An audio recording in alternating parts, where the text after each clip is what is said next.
परमात्मा श्री राधा कृष्ण के चरणारविंदों में शतकोटि नमन बंदन करते हुए मित्रों को, जिज्ञासुओं को, धर्म प्रेमियों को, ज्योतिष विज्ञान प्रेमियों को हर हर महादेव, बम बम भोले नमः शिवाय। मित्रों, हमारा सभी मित्रों से ये निवेदन है कि श्रावण मास चल रहा है, उपस्थित है। ये भगवान सदाशिव भूत पावन, प्रेत पावन, देवाधिदेव महादेव का विशिष्ट समय है, अति विशेष समय माना जाता है ये। तो जो भी भगवान सदाशिव के साधक हैं, वो और अन्य देवी देवताओं को जो भी साधक हैं, सभी सनातन धर्मावलंबियों को भगवान सदाशिव का रुद्राभिषेक, अन्य स्तोत्रों के द्वारा स्तुति और विशेषतः सोमवार वाले दिन या प्रदोष काल में शिव तांडव स्तोत्र का पाठ करते हुए सदाशिव की स्तुति अवश्य ही करनी चाहिए। जो लोग रोग से पीड़ित रहते हैं, प्रायः रोगी हैं, अस्वस्थ हैं, दीर्घकालीन रोग जिनको व्याप्त है, उनको मृत संजीवनी मृत्युंजय या महामृत्युंजय का जप अधिकाधिक संख्या में करने से देवाधिदेव महामृत्युंजय भगवान उन पर विशेष कृपा करेंगे। मित्रों, विषय ज्योतिष शास्त्र से संबंधित है हमारा और आपका। जन्म कुंडली देख करके, लगन को देख करके, धन भाव को देख करके, धनेश को देख करके, पंचमेश को देख करके, पंचम भाव को देख करके, भाग्य भाव को देख करके, लाभ स्थान को देख करके, लाभेश को देख करके, भांति भांति प्रकार से विद्वानों ने धनी होने का, प्रसिद्धि प्राप्त करने का, अनेकानेक प्रकार से योगों के माध्यम से, कारकत्वों के माध्यम से, ग्रहों के माध्यम से, राशियों के माध्यम से, स्थान परिवर्तन के माध्यम से बहुत श्रेष्ठ और सुंदर वर्णन किया है। एक ज्योतिष शास्त्र के उज्जैनी नाम की नगरी में जो महाराज विक्रमादित्य थे, वीर विक्रमादित्य, उनके नवरत्नों में और वराह मेहर नाम के एक अद्वितीय और बड़े प्रसिद्ध विद्वान हुए हैं वराह मेहर। वराह मेहर ज्योतिष शास्त्र के बहुत अच्छे श्रेष्ठ विद्वान हुए हैं उज्जैनी नाम की नगरी में। अब कुंडली में जब किसी भी जातक विशेष का जन्म होता है, हर व्यक्ति चाहता है कि मेरा पुत्र, मेरी कन्या जीवन में बहुत सारा धनार्जन करें, भूमि भवन वाहन, संतान स्त्री आदि का श्रेष्ठतम सुख प्राप्त हो। ग्रहों के द्वारा इन योगों को और भविष्य को जाना जाता है। लेकिन जो वर्ग कुंडलियां होती हैं, उनमें नवांश कुंडली भी वर्ग कुंडली में आती है लेकिन ये कुंडली है जो बड़ी सरल होती है, और जो सरल होता है, सीधा होता है, उसमें बड़ी विशेषताएं छिपी हुई होती हैं। तो एक होरा नाम की जो कुंडली होती है, होरा को आप ऐसे समझ सकते हैं जिसे D2 चार्ट कहा जाता है। D2 चार्ट नाम से ये कुंडली विख्यात होती है, होरा कुंडली। होरा कुंडली से प्रायः धन, संपत्ति, समृद्धि, कुटुंब, परिवार, प्रसिद्धि, यशस्वी होना, ये धन का जहां पर विषय आ जाता है कि जातक कितना धनवान होगा, कितनी मोटर गाड़ियां होंगी, कितनी प्रॉपर्टी होगी, ये सारा विषय। और होरा कुंडली, लगन कुंडली तो है ही है, वो तो सभी कुंडलियों का आधार है। लेकिन होरा कुंडली, यदि हम किसी की धन संपत्ति की व्याख्या कर रहे हैं तो केवल लगन कुंडली देख करके, या राशि कुंडली देख करके, या नवांश कुंडली देख करके, या सूर्य कुंडली देख करके, या उच्च राशि के ग्रहों को देख करके, या योगों को देख करके जो लोग व्याख्या कर देते हैं, वो सही नहीं हो सकती है। जहां पर धन संपत्ति का, प्रॉपर्टी का, ऐश्वर्य का और प्रसिद्ध होने का, बड़ा आदमी बनने का जहां पर विषय आ जाता है, तो बिना होरा कुंडली की सहायता के, बिना होरा कुंडली चार्ट को देखे बिना, D2 चार्ट को देखे बिना कोई भी भविष्यवाणी धन से संबंधित, संपत्ति से संबंधित करना ज्योतिष शास्त्र के अनुकूल नहीं है, तर्क संगत नहीं है। ज्योतिष शास्त्र तर्क का विषय है, बुद्धि का विषय है, ज्ञान का अद्वितीय सागर है।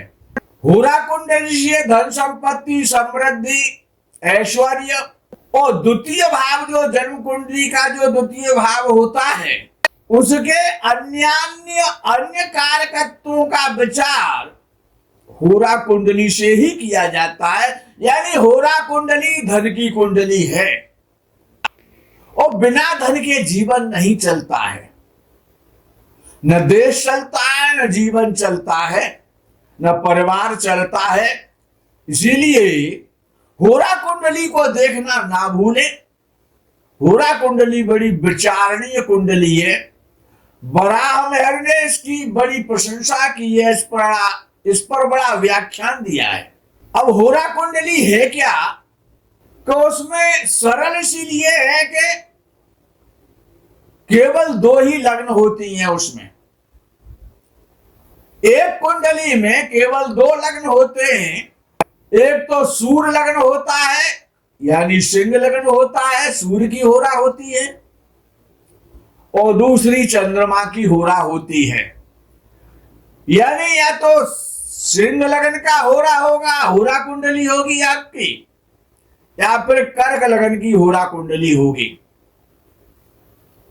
अब विषय आता है कि जन्म दिन में होता है और रात्रि में भी होता है।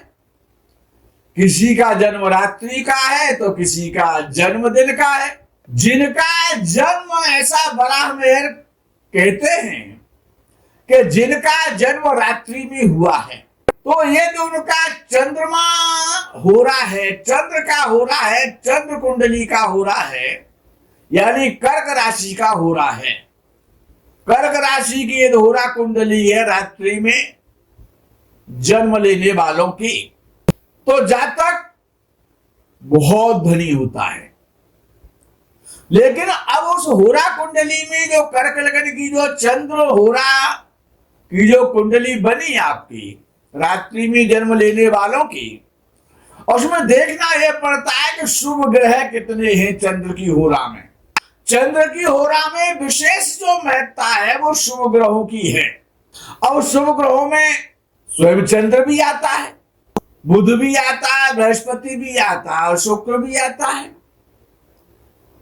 और विशेष रूप से जो सनातन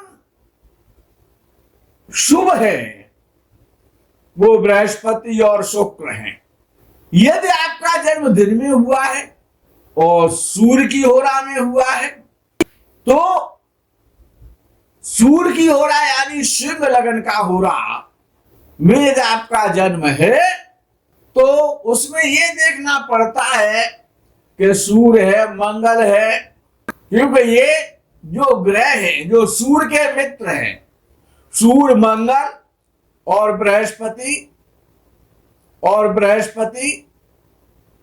आपस में विशिष्ट मित्र हैं।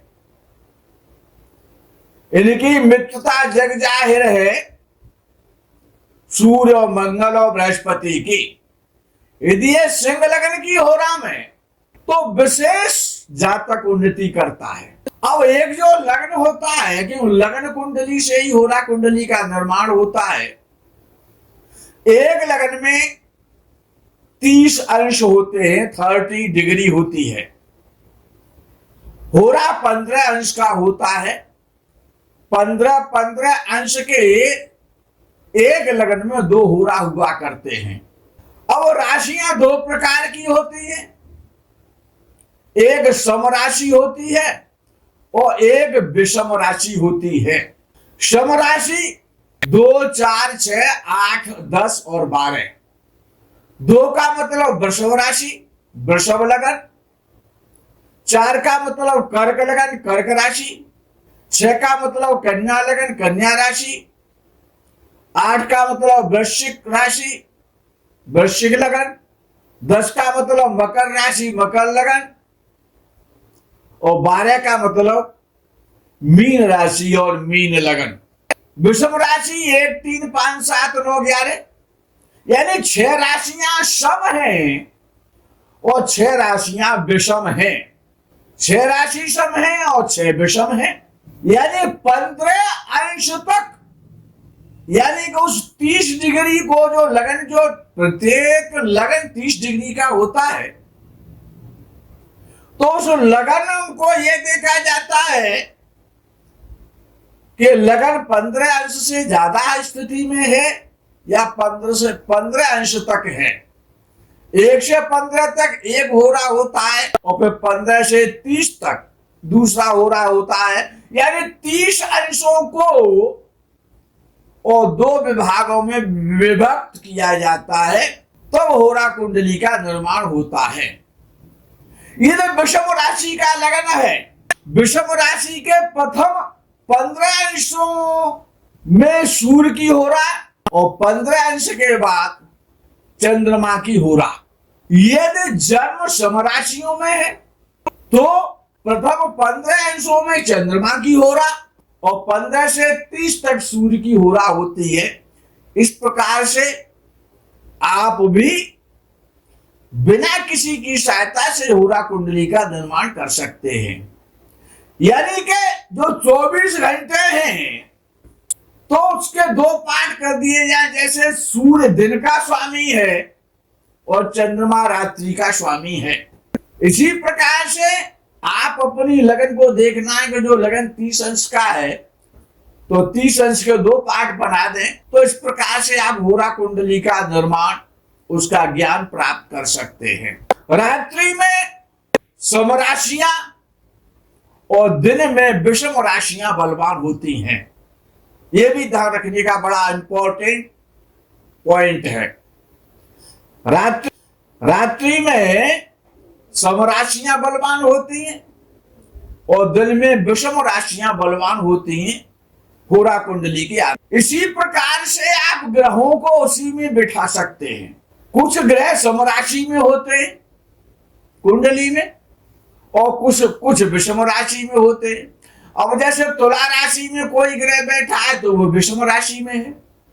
अब वो ग्रह कितनी अंश पर, कितनी डिग्री पर बैठा है, उसी अनुसार आप होरा कुंडली में उसको स्थान देंगे। अब विषय आता है कि होरा कुंडली ऋषि बराहमेर को आधार मान करके होरा कुंडली का विवेचन में कर रहा हूं आपसे कि अशुभ ग्रह विषम राशियों में स्थित होकर जन्म कुंडली में समझ लें, अशुभ ग्रह विषम राशियों में स्थित हो जन्म कुंडली में और सूर्य की होरा हो, होरा कुंडली बनाने पर और सूर्य की होरा यानी सिंह लगन का होरा निकल के आता है और उस होरा कुंडली में सूर्य की होरा में ही यदि अशुभ ग्रह विषम राशियों में स्थित होते हैं, यानी सिंह राशि तो विषम राशि है ना, तो विषम होरा कुंडली कह सकते हैं या सूर्य होरा कुंडली कह सकते हैं। क्यों दो ही लग्न होते हैं होरा कुंडली में, एक चंद्र होरा और एक सूर्य होरा। तो ऐसा जातक संसार में बहुत बलवान होता है, समाज से बलवान होता है, शरीर से बलवान होता है, बुद्धि से बलवान होता है और संसार में दिगंत में यशस्वी होता है।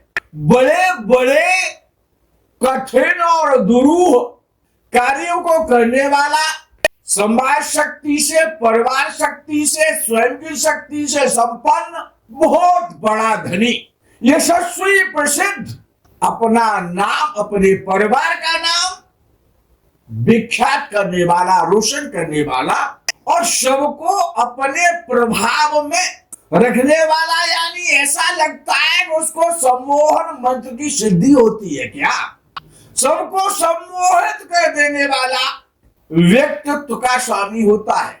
सूर्य की होरा में, सूर्य की होरा पर महर्षि बराहमिहिर ने बहुत बल दिया है। सूर्य की होरा में स्थित अशुभ ग्रह, जैसे सूर्य है क्रूर ग्रह है, मंगल है क्रूर ग्रह है, ये विशेष रूप से है। यदि सूर्य की होरा में अशुभ ग्रह है, सूर्य और मंगल और उनका दोनों का मित्र बृहस्पति, सूर्य क्या है कि राजा है, मंगल क्या है कि सेनापति है और सेना है। जब राजा और सेनापति और बृहस्पति, बृहस्पति क्या है, बृहस्पति मंत्रणा देने वाला, ज्ञान, हर क्षेत्र का ज्ञान रखने वाला है बृहस्पति, याद रखना। ज्ञान का मतलब सर्वतोमुखी ज्ञान, एक प्रकार का ज्ञान नहीं, अनेक प्रकार ज्ञान नहीं, अनेक प्रकार, आगे देखना, पीछे का भी ध्यान रखना, अगल का भी ध्यान रखना और बगल का भी ध्यान रखना, ऊपर का भी ध्यान रखना और नीचे चींटी जा रही है उसका भी ध्यान रखना। ये बृहस्पति का गुण है मित्रों। बृहस्पति सर्व बहुत प्रतिभा का धनी है, हर प्रकार का ज्ञान, अशुभ और शुभ जितने प्रकार का ज्ञान है संसार में, समस्त प्रकार का ज्ञान रखने वाला बृहस्पति, सूर्य मंगल का मित्र बृहस्पति यदि सूर्य की होरा में स्थित है, बराबर कहते हैं, तो बहुत अच्छे परिणाम मिलते हैं जीवन में, जीवन आनंदित तो हो जाता है और जातक बहुत बड़ा धनाढ्य, संपन्न, यशस्वी, दीर्घायु, दिगंत में नाम रोशन करने वाला होता है। कुछ ज्योतिषाचार्यों का ऐसा मत है कि बृहस्पति का चंद्र की होरा में होना अधिक अच्छा है, क्योंकि वो जो कुछ ज्योतिषाचार्य ऐसा मानते हैं कि बृहस्पति यदि सूर्य की होरा में बैठता है तो रोग दे देता है, पेट के रोग, पेट के ऊपरी भाग में जो रोग होते हैं, जिगर इत्यादि के जो रोग, पेट के रोग जो होते हैं, उनको दे देता है। यदि सूर्य और मंगल विषम राशियों में स्थित हो जन्म कुंडली में, याद रखना, ये दोनों ही विषम राशि में ज्यादा बलवान होते हैं, सम राशि में बलवान नहीं होते हैं, होते तो हैं लेकिन विषम राशि में विशेष बली होते हैं। सूर्य और मंगल विषम राशियों में स्थित होकर सूर्य की होरा में स्थित हो जाए तो जातक को अत्याधिक साहसी, पराक्रमी और शक्ति प्रदान करते हैं सूर्य और मंगल। सूर्य मंगल से ही राजनीति और उच्च पद, ख्याति और आत्मविश्वास देखना चाहिए। उच्च पद जितने भी हैं शिक्षा के क्षेत्र में अध्यापक हो जाना कोई उच्च पद नहीं है। किसी प्राइवेट कंपनी में लाख रुपए महीने का या 2 लाख रुपए महीने का जॉब कर लेना कोई उच्च पद नहीं है। उच्च पद का मतलब है जहां के लाखों लोग आकर के नमस्ते करें, जिसके आगे पीछे अंगरक्षक घूमते हो, अनेक गाड़ियां घूमती हों, उच्च पद उसको कहा जाता है। अगर किसी शहर में जा रहा है तो ये पता लग जाए कि अमुक व्यक्ति आ रहा है, उसका नाम है उच्च पद। और प्रत्येक कार्यों में सफलता देने वाले हो जाते हैं यदि ये सूर्य और मंगल जन्म कुंडली में विषम राशियों में स्थित होकर के और होरा कुंडली में सूर्य की होरा में बैठ जाएं। किसी भी कार्य को प्रारंभ करना, उसको पूर्ण करना, ये क्षमता प्रदान करते हैं सूर्य मंगल। सूर्य की होरा में आत्मकारक, मातृकारक, पितृकारक, दारा कारक, भृत्य कारक जो कारक कुंडली बनती है, तो सूर्य की होरा में स्थित आत्मकारक ग्रह यानी सबसे अधिक अंशों वाला जो ग्रह होता है जन्म कुंडली में, वो आत्मकारक ग्रह माना जाता है। यदि सूर्य की होरा में वो आत्मकारक ग्रह बैठा है तो जातक को बहुत बड़ा विद्वान, धार्मिक और आध्यात्मिक उन्नति करने वाला बनाता है, आध्यात्मिकता में उन्नति करता है ऐसा जातक। मित्रों, वीडियो बड़ा हो जाएगा। यदि आप चाहते हैं होरा कुंडली पे विशेष विश्लेषण होरा कुंडली पर, तो आगे के वीडियो में आपको प्रदत्त किया जाएगा दूसरे पार्ट में। मित्रों, आपसे यही आज्ञा लेते हैं। श्रावण मास में भगवान सदाशिव की साधना आराधना करें, सुखी रहें, प्रसन्न रहें। हर हर महादेव, बम बम भोले, नमः शिवाय। जय गो माता की।